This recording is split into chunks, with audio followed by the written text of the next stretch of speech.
বাংলাদেশ জাতীয়বাদী দল বিএনপির ৪৭তম প্রতিষ্ঠা বার্ষিকী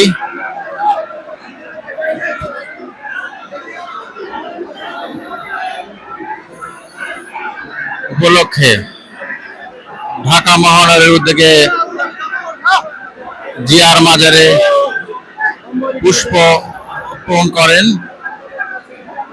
জিয়ার মাজারে আসেন ঢাকা মহানগরের আহ্বায়ক আমিনুল ভাই ও সদস্য সচিব মোস্তফা জামান ভাই।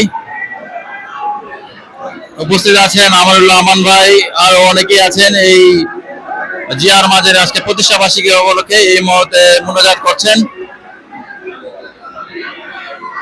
দেখতে পাচ্ছেন আপনাদেরকে আমি আপডেট যে পেজ আমরা 29 ওয়ার্ড বিএনপি এই মাধ্যমে দেখিয়ে থাকি। জিয়ার মাজার থেকে আপনাদেরকে আমি এখন এই মুহূর্তে আছি জিয়ার মাজারে।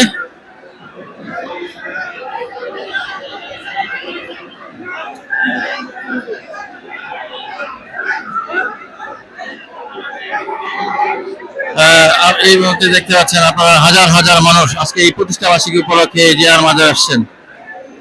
আপনাদেরকে সবাইকে এই লাইভটি শেয়ার করার জন্য অনুরোধ করছি।